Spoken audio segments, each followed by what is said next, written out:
आज के इस वीडियो में हम समझेंगे घातांक के बारे में। अगर आप इस चैनल पर नए हैं तो चैनल को सब्सक्राइब जरूर करें। तो चलिए हम समझते हैं अध्याय 8 घातांक के बारे में।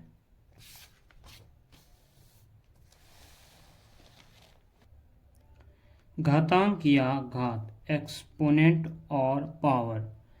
हम लोग समझेंगे घातांक या घात के बारे में। कक्षा के सभी विद्यार्थी यही सोच रहे थे कि किसी राशि का उसी राशि के साथ गुणा करने की प्रक्रिया का प्रयोग गणित में और कहाँ किया गया है। तभी रशीदा ने हिमांशु से कहा, हम क्षेत्रफल निकालने में इकाई को सेंटीमीटर गुना सेंटीमीटर बराबर सेंटीमीटर स्क्वायर लिखते हैं।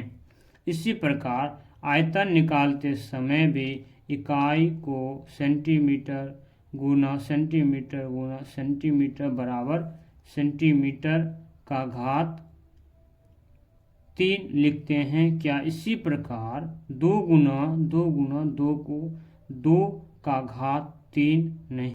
रशीदा ने किसी राशि को उसी राशि से बार बार गुना करने को संक्षेप में लिखने का ठीक तरीका समझाया। क्या समझाया?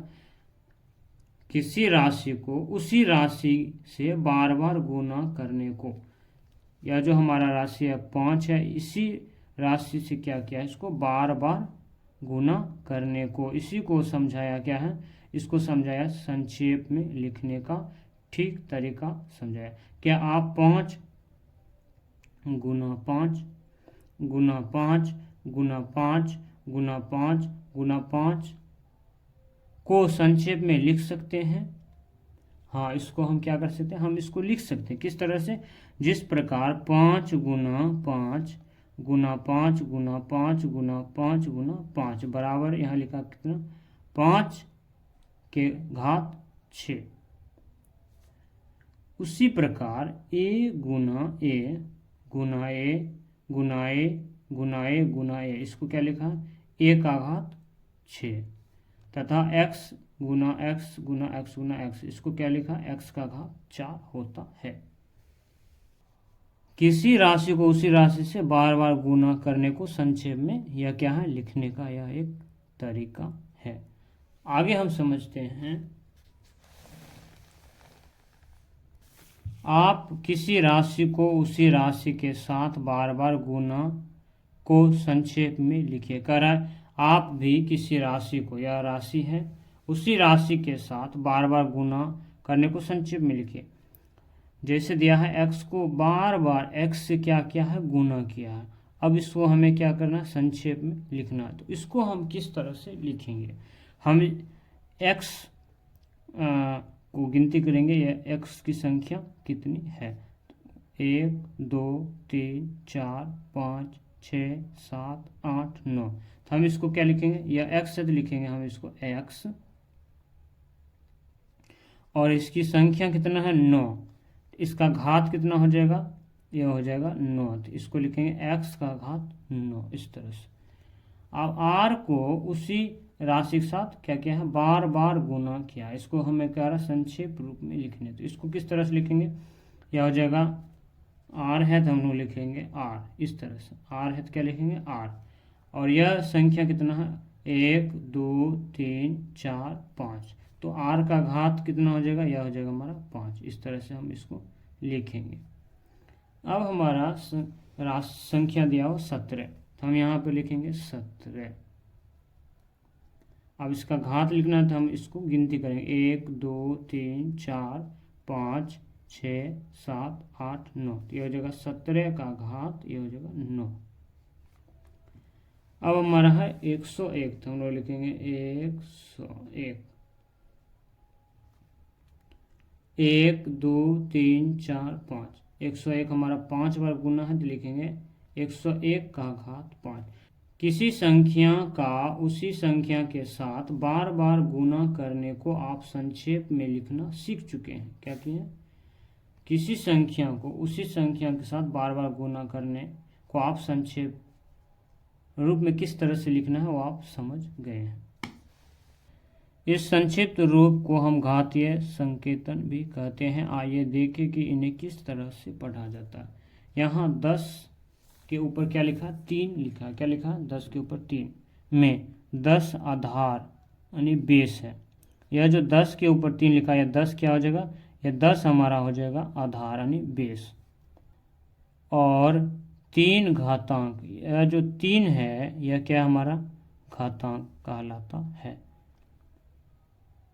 10 के ऊपर 3 लिखा है, इसे 10 के ऊपर 3 पढ़ा जाता है। इसको हम किस तरह से पढ़ेंगे, इसको हम पढ़ेंगे 10 के ऊपर घात 3। 10 के ऊपर घात 3 पढ़ा जाता है, अथवा 10 की तीसरी घात भी कहते हैं।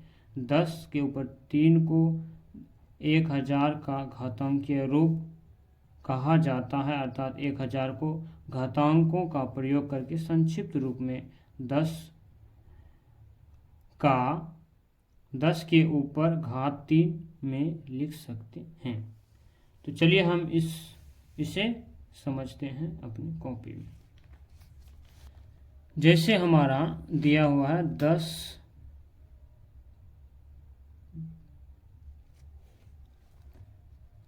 यह हमारा क्या कहलाएगा, यह हमारा कहलाएगा आधार। क्या कहलाएगा, इसको हम लोग कहेंगे आधार। 10 के ऊपर घात अगर 6 है, इसको हम क्या कहेंगे, इसको कहेंगे हम लोग घातांक। क्या कहेंगे, घातांक। यह हमारा क्या कहलाएगा, घातांक। इस तरह से आगे हमारा दिया है 10 के ऊपर घात 3 क्या है, को 1000 का घातांकीय रूप है। 1000 का क्या है, घातांकीय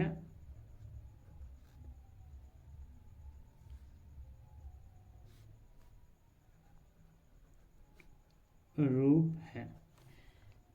10 के ऊपर घात 3 को 1000 का क्या है, यह जो है 1000 है, इसी का यह घातांकीय रूप है। किस तरह से, तो चलिए हम इसको भी समझते हैं।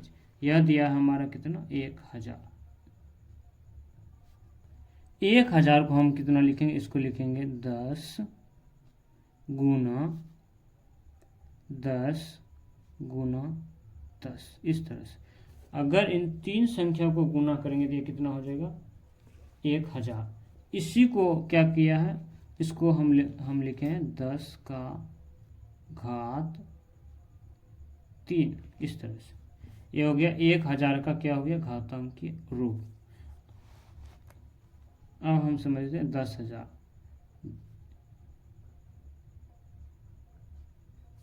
या इसको हम किस तरह से लिखेंगे, इसको हम लोग लिखेंगे 10 गुना 10 गुना 10 गुना 10।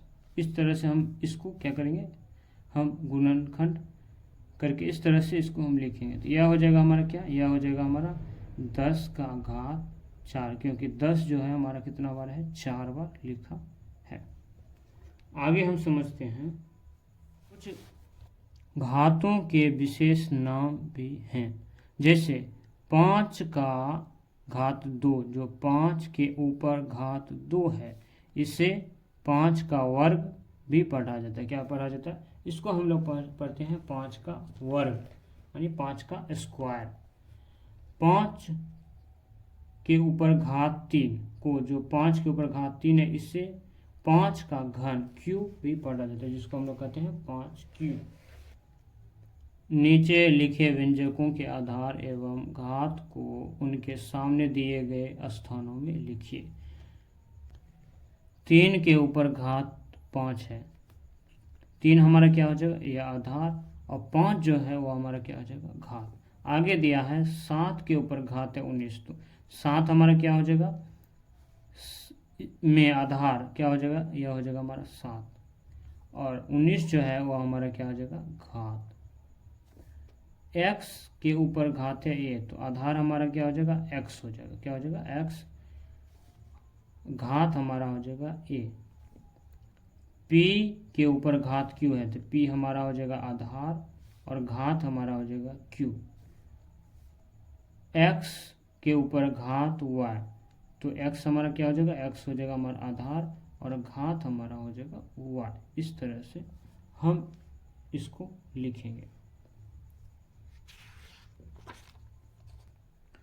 जैसे सूर्य से पृथ्वी की दूरी 15 करोड़ किलोमीटर है, जो एक बहुत बड़ी राशि है, इसे निम्न प्रकार से लिख सकते हैं। 15 करोड़ किलोमीटर को किस तरह से लिख सकते हैं, 15 गुना 10 गुना 10 गुना 10 गुना 10 गुना 10 गुना 10 गुना 10, यानी 15 गुना 10 के ऊपर घात 7, क्योंकि 10 हमारा 7 बार 1 2 3 4 5 6 7 किलोमीटर। विस्तृत रूप को संक्षिप्त रूप में लिखना तो आप सीख चुके हैं। क्या करें, यह है हमारा विस्तृत रूप, इसको हम संक्षिप्त रूप में इस तरह से हम लिख सकते हैं। अब कुछ घातीय रोग को विस्तृत रूप में लिखिए। पहला दिया है a के ऊपर घात 5, तो इसको किस तरह से लिखेंगे, लिखेंगे a Guna a Guna a Guna a Guna a 5 बार। दूसरा हमारा दिया है 3 के ऊपर घात 6, इसको किस तरह से लिखेंगे, 3 को हम 6 बार लिखेंगे इस तरह से, 3 गुना 3 गुना 3 गुना 3 गुना 3 गुना 3, इस तरह से।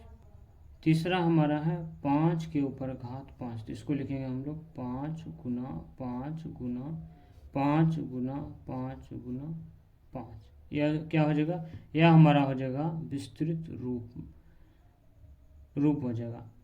r के ऊपर घात 7 है, तो हम लोग लिखेंगे r गुना r गुना r गुना r गुना r गुना r गुना r 7 बार, क्योंकि r के ऊपर घात कितना है, 7। पांचवा हमारा दिया है 2 के ऊपर घात m, इसको हम किस तरह से लिखेंगे। रहीम को यह समझ में नहीं आ रहा था। क्या समझ में नहीं, यह जो है 2 के ऊपर घात m समझ में क्या हो रहा था, नहीं आ रहा था कि वह 2 के ऊपर घात m को विस्तृत रूप में कैसे लिखे, क्योंकि m का कोई निश्चित मान नहीं है। क्या आपके पास रहीम की समस्या का जवाब है। उसी प्रकार 2 के ऊपर घात m को किस तरह से लिखेंगे, लिखेंगे 2 गुना 2 गुना 2 गुना 2 गुना 2 गुना dot dot dot dot m बार लिख सकते हैं। इस तरह से हम इसको विस्तृत रूप में लिखेंगे। इसी प्रकार हम x के ऊपर घात m और y के ऊपर घात n को निम्न प्रकार से लिख सकते हैं। इस तरह से हम इसको भी क्या कर सकते हैं, लिख सकते हैं।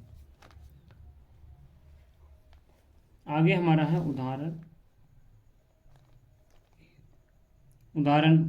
पहला उदाहरण है 64 को 2 की घात रूप में लिखें। तो 64 का क्या करेंगे, हम अभाज्य गुणनखंड करेंगे। 64 का अगर हम अभाज्य गुणनखंड करेंगे तो यह आएगा हमारा 2 गुना 2 गुना 2 गुना 2 गुना 2 गुना 2। अतः हम कह सकते हैं 64 बराबर 2 के ऊपर घात 6। इस तरह से हम क्या कर सकते हैं, इसको 2 की घात के रूप में लिख सकते हैं। दूसरा उदाहरण कुछ इस प्रकार से दिया है, कह रहा 8 के ऊपर घात 2 और 2 के ऊपर घात 8 में कौन बड़ा है। तो हम क्या करेंगे, इसको 8 के ऊपर जो घात है वो क्या हो जाएगा, 8 गुना 8, यह हो जाएगा हमारा 64, और 2 के ऊपर घात 8 यह हमारा कितना हो जाएगा 256। अब इन दोनों संख्या में कौन सा संख्या बड़ा है, यह बड़ा है, तो हम लिखेंगे यह 2 के ऊपर 8 जो संख्या हुआ हमारा बड़ा है।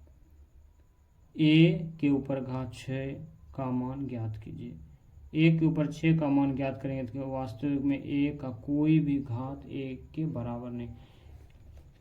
1 के ऊपर कितना भी घात रहे, 12 15 16 18 20, उसका मान क्या होगा, 1 ही होगा। उदाहरण 5 दिया है, निम्नलिखित का मान ज्ञात कीजिए। पहला है -1 के ऊपर घात 5, तो -1 है या 5 हमारा क्या है, विषम संख्या, तो यह क्या होगा, इसका जो मान आएगा वह किस में आएगा, वह ऋणात्मक में आएगा। इस तरह से यह हो जाएगा हमारा पहला प्रश्न का इस तरह से हम इसको गुना करेंगे तो यह जो आएगा संख्या, यह हमारा ऋणात्मक संख्या आएगा।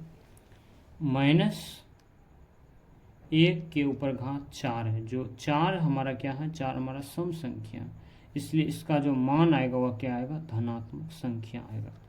-10 के ऊपर घात 4 है, इसका जो घात है वह क्या है, वह सम संख्या है, यह किस में आएगा, यह ऋणात्मक है, तो इसका आंसर हमारा धनात्मक संख्या होगा।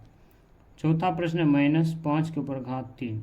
3 हमारा क्या है, विषम संख्या है, तो इसलिए इसका जो मान आएगा वह क्या आएगा, वह हमारा एक ऋणात्मक संख्या होगा, कुछ इस प्रकार से। दूसरा का क्या है, यह हमारा धनात्मक संख्या, यह भी हमारा क्या आया, धनात्मक, और यह जो आया यह हमारा आया ऋणात्मक। अगर आपको यह वीडियो अच्छा लगा हो तो लाइक सब्सक्राइब जरूर करें और अपने दोस्तों के साथ शेयर करें। धन्यवाद।